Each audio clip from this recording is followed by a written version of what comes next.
Early before dawn one Friday morning, I noticed a young man, handsome and strong, walking down the paths of our city. He was pulling a cart filled with clothes bright and new, calling in a clear voice, "Rags, rags, new rags for old. I'll take your tired rags." This was a wonder. The man stood 6 feet 4, arms like tree trunks, hard and muscular, and his eyes flashed intelligence. Could he find no better job than this? A ragman in the rundown city? I followed him. My curiosity drove me. I wasn't disappointed. Soon the ragman saw a young woman sitting on her back doorstep. She was sobbing into her handkerchief, sighing and shedding 1,000 tears. Her shoulders shook. Her heart was breaking. The ragman stopped his cart. Quietly, he walked to the woman, stepping around tin cans, dead toys, and rubbish. "Give me your rag," he said so gently, "and I'll give you another." He slipped the handkerchief from her eyes. She looked up, and he laid across her palm a linen cloth, so clean and new that it shone. She blinked from the gift to the giver. Then, as he began to pull the cart again, the ragman did a strange thing.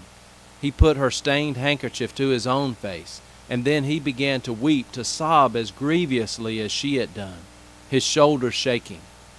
Yet she was left without a tear. "This is a wonder," I breathed to myself, and I followed the sobbing ragman like a child who cannot turn away from mystery. "Rags, rags, new rags for old."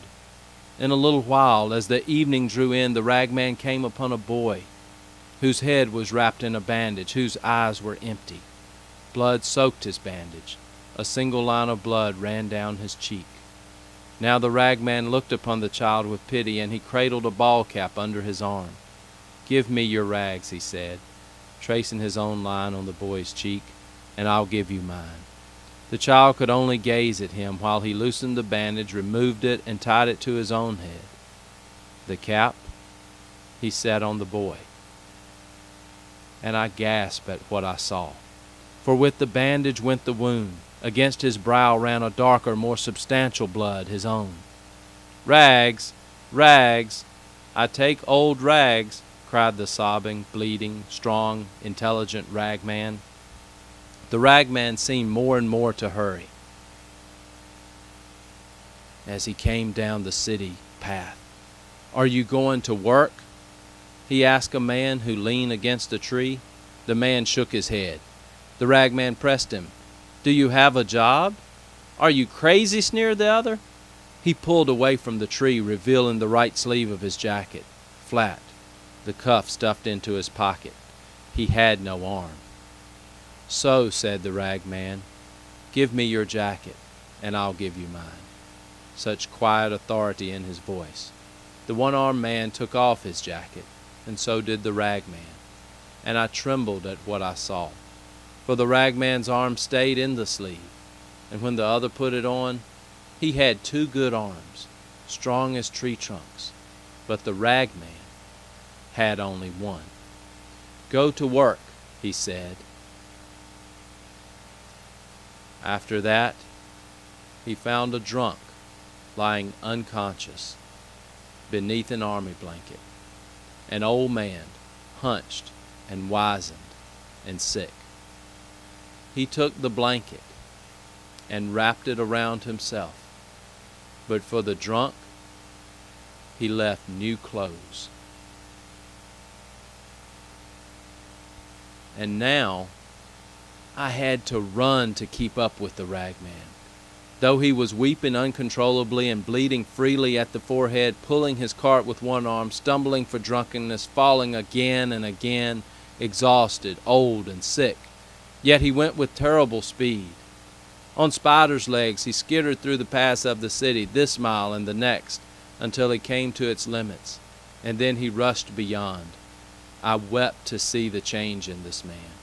I hurt to see his sorrow, and yet I needed to see where he was going in such haste, perhaps even to discover what drove him so. The little old ragman, He finally came to a deserted camp dumping ground. He came to the garbage pits, and then I wanted to help him in what he did. But I hung back, hiding. With tormented labor, he cleared a little space on that hill. Then he sighed, he lay down. He pillowed his head on a handkerchief and a jacket. He covered his bones with an army blanket. And then he died. Oh, how I cried to witness that death. I slumped in a junk car and wailed and mourned as one who has no hope, because I had come to love the ragman. I sobbed myself to sleep. I did not know, how could I know, that I slept through Friday night and Saturday and its night too. But then on Sunday I was awakened by a violent light. Light. Pure, hard, demanding light slammed against my sleeping face, and I blinked and I looked and I saw the last and first wonder of all. There was the ragman, folding the blanket most carefully, a scar on his forehead but alive, and besides that, so healthy. There was no sign of sorrow or of age, and all the rags he had shined for cleanliness. Well, I lowered my head and trembled for all I had seen. I myself got out of the junk car and walked to the ragman. I told him my name was shame, for I was a sorry figure next to him. Then I stripped myself of everything, and I said to him with yearning in my voice, "Dress me, make me new again." He dressed me, my Lord. He put new rags on me, and I am a wonder beside him. The ragman, the Christ.